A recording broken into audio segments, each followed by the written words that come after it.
కేసీఆర్ ఆనవాళ్ళు లేకుండా చేస్తాం, కేసీఆర్ ముచ్చట లేకుండా చేస్తారా?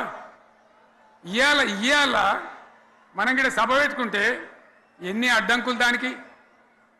ప్రైవేట్ స్కూల్ వాళ్ళు బస్సులు ఇస్తే వాళ్ళకు నోటీసులు ఇవ్వడం, అడుగడుగున ఆర్టీఏ అధికారులను పెట్టి పోలీసులను పెట్టి ట్రాఫిక్లు జామ్ చేయడం. ఇప్పుడు కూడా సభకు రావాల్సిన వాళ్ళు 1,50,000 మంది బయటనే ఆగిపోయింది. ఇటు హనుమకొండ దిక్కు, అటు హుజరాబాద్ దిక్కు, ఇటు సిద్దిపేట దిక్కు 3 రోడ్ల మీద కూడా జాములున్నాయి. నేను అడిగిన నాయకులు ఏందే అంటే ఇబ్బంది అవుతుంది సార్, రానిత్తలేరు, మధ్యలో ఇబ్బందులు కలిగిస్తున్నారు, కొన్ని లారీలు తెచ్చి అడ్డం పెట్టాను పనికిమాలని అని చెప్పి జామ్ అయిపోయి అక్కడనే ఆగిపోయింది. నేను అన్న ఇంకో అర్ధగంట ఆగి మాట్లాడదామంటే మా వాళ్ళంతా ఉండి లేదు మనోళ్ళు దూరం పోవాలి, ఇక రానోళ్ళు ఎట్లా అందరూ మనం మాట్లాడి సభ ముగించాలని చెప్తే నేను వేదిక మీదకి వచ్చిన. ఇన్ని అడ్డంకులు ఇంత కడుపు ఆపుతారా? బీఆర్ఎస్ సభలను ఆపుతారా? ఈ ప్రపంచనాన్ని ఎవడాపుతాడు? ఆగబడితే ఆగుతుందా? నేను ఒక్క మాట పోలీసు మిత్రులకు మనవి చేస్తా ఉన్నా. ప్రజాస్వామ్యంలో ప్రజలకు అడిగే హక్కు ఉంటుంది, తప్పకుండా అడుగుతారు ప్రజలు. ఈ అడిగే హక్కును సోషల్ మీడియాలో బీఆర్ఎస్కు సోషల్ మీడియా వారియర్స్ ఉన్నారు, వాళ్ళు బ్రహ్మాండంగా పనిచేస్తున్నారు, ఖచ్చితంగా అడుగుతున్నారు ప్రజల తరఫున. ఇంత అన్యాయం జరుగుతుంటే చూడలేక సోషల్ మీడియాలో పనిచేసే తెలంగాణ బిడ్డలు ఇది ఏమన్యాయమే ఎట్లా అని చెప్పి ప్రభుత్వాన్ని ప్రశ్నిస్తూ ఉన్నారు, ప్రజలకు మద్దతుగా నిలబడతా ఉన్నారు. వాళ్ళ మీద కేసులు, వాళ్ళని పట్టుకపోవడు. పోలీస్ సోదరులను నేను అడుగుతా ఉన్నా, మీరెందుకు దునుకులాడుతుండ్రే? మీకేమక్కడ వచ్చింది? మీకొక్కటి చెప్తున్నా నేను, గ్యారంటీగా పోలీసు మిత్రులారా, ఇవాళ పోయి రాత్రి మీ డైరీలలో రాసుకోండి, మీ డైరీలలో రాసి పెట్టుకోండి. 100కు 100% ఇలా తెలంగాణ చెలరేగిన పరిస్థితికి మళ్ళా వచ్చేది బీఆర్ఎస్ గవర్నమెంటే. అది ఎవరు కూడా ఆపలేడు, అది ఎవరి తరం కాదు, ఎవరి వశం కాదు. మీకు తెలియదా? మీరు పోలీసు ఉద్యోగాలు చేస్తున్నారు, మీరు చదువుకోలేదా? మీకు కూడా విజ్ఞానం ఉంది కదా? వీళ్ళు దొంగ వాగ్దానాలు చేయలేదా? ప్రజలను మోసం చేయలేదా? ప్రజాస్వామ్యంలో ప్రజలకు అడిగే హక్కు లేదా? మీరెందుకు కేసులు పెడుతున్నారు? నాకు అర్థం కాదు. మీరెందుకు దునుకులాడుతున్నారు? మీరెందుకు బలైతారు? రేపు మీకు రాజకీయాలు ఎందుకు? మీ డ్యూటీ మీరు చేయండి. మేము బీఆర్ఎస్ ఎప్పుడు శాసనాన్ని ఉల్లంఘించాం, చట్టాలను ఉల్లంఘించాం. అయినా నేను ఒక్క మాట మళ్ళీ చెప్తా ఉన్నా, మీకు ఆల్రెడీ చెప్తా ఉన్నారు పార్టీ నుంచి, ఎక్కడ ఎవరిని మీ మీద అన్యాయం కేసులు పెట్టినా మన టీఆర్ఎస్ లీగల్ సెల్ వీరులు ఉన్నారు, మీ భయపడే అవసరం లేదు. న్యాయస్థానాలని అక్కడ పోరాటం చేద్దాం.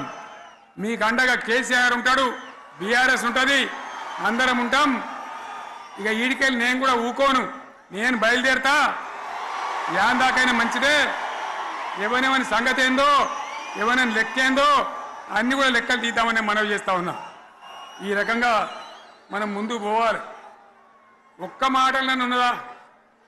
ఇవాళ ఈ ప్రభుత్వం, ఈ కాంగ్రెస్ నయవంచక ప్రభుత్వం సంక్షేమంలో ఫెయిల్, మంచినీళ్ళలో ఫెయిల్, పొలాలకు నీళ్ళు ఇవ్వడంలో, సాగునీళ్ళలో ఫెయిల్, కరెంటు సరఫరాలో ఫెయిల్, రైతు బంధులో ఫెయిల్, విత్తనాలు ఎరువులు సరఫరాలో ఫెయిలేనా? ధాన్యం కొనుగోళ్లలో ఫెయిల్, పల్లెలు పట్టణాల అభివృద్ధిలో ఫెయిల్, భూముల ధరలు పెంచడంలో ఫెయిల్. మరి దేంట్లో పాస్ అయిండు? ఎటుపడితే అటు ఒర్రుడు, దేవుళ్ళ మీద ఒట్లు పెట్టుడు, అబద్ధ వాగ్దానాలు చేసుడు.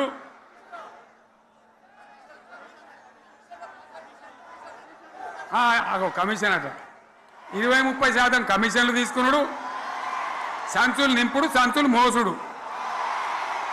అంతేనా? కరెక్టేనా ఈ మాట? అన్నా కరెక్టేనా? నేను చెప్పి అన్ని ఫెయిల్ అయిందా ఈ ప్రభుత్వం? నిజమైతే ఒకసారి చేతులు లేవటరు దయచేసి, స్టేజ్ మీద లేవటరా?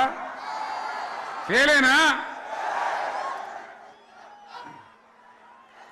ఈ మాట 20% 30% కమిషన్లని నేను అంటలేను.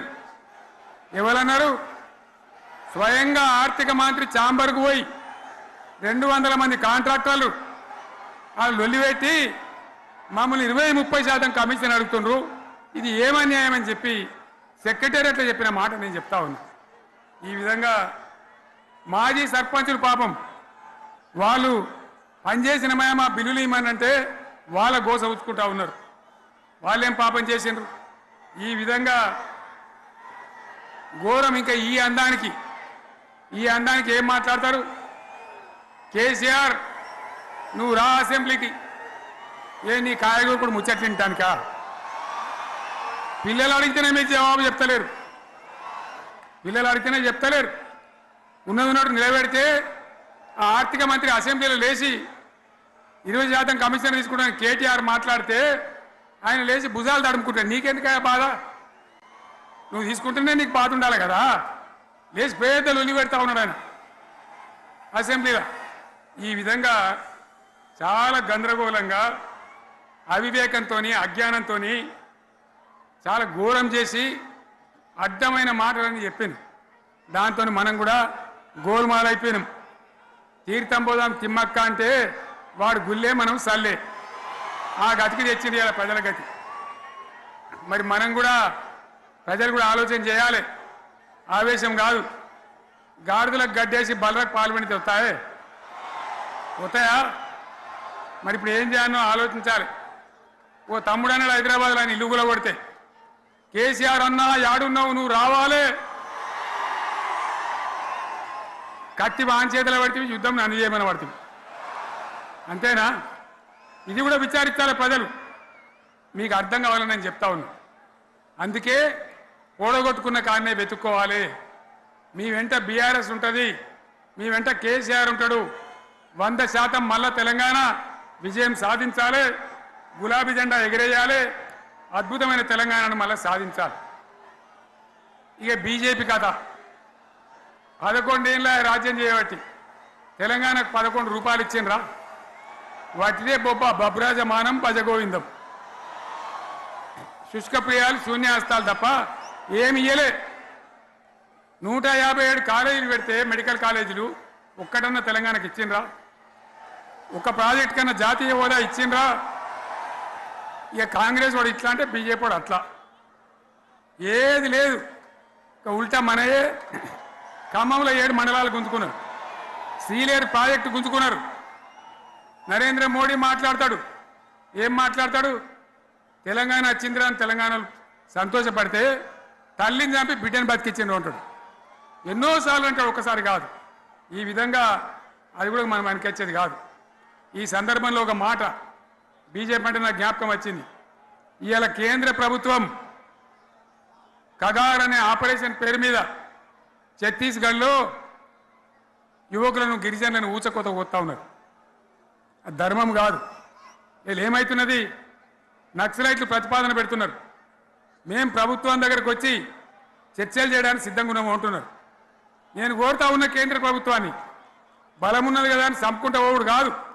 అది ప్రజాస్వామ్యం కాదు. ఆపరేషన్ కగార్ వెంటనే ఆపేయండి.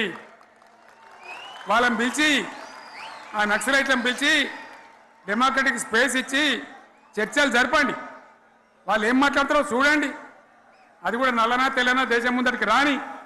కానీ అట్లా కాదు, మొత్తం ఏరి పారెత్తాం, కోసి పారెత్తాం, నరికి పారెత్తాం అంటే మిలిటరీ ఉన్నది మీ దగ్గర కొడతారు. కానీ ప్రజాస్వామ్యం అనిపించుకోదు. ఈ మాట ఢిల్లీకి ఉత్తరం పంపిద్దామా? మీరందరూ సపోర్ట్లు కొడితే తీర్మానంగా భావించి దాన్ని కేంద్రానికి పంపిద్దాం.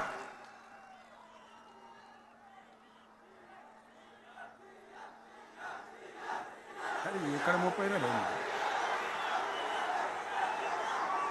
ఈ సందర్భంలో ఈ రజతోత్సవ వేళ నేను మీ అందరికీ, ఇక్కడ ఉన్న వాళ్ళకు, సభలో లేని వాళ్లకు, టీవీలో నా మాటలు వినే వాళ్లకు, యావత్తు తెలంగాణ సమాజానికి బీఆర్ఎస్ గులాబీ జెండా రజతోత్సవ శుభాకాంక్షలు మరొకసారి తెలియజేస్తూ, మీరందరూ కూడా ధైర్యంగా ఉండండి. మళ్ళా బీఆర్ఎస్ తెచ్చుకుందాం, బ్రహ్మాండమైన పరిపాలన అందించుకుందాం. వీళ్ళు జరగొచ్చే జర్నీ మళ్ళీ మంచిగా చేసుకుందాం, బ్రహ్మాండంగా ముందుకు పోదాం, పురోగమించుదాం. ఒక అద్భుతమైన తెలంగాణ, ప్రతి వ్యక్తి ముఖంలో చిరునవ్వులు చిందించే తెలంగాణ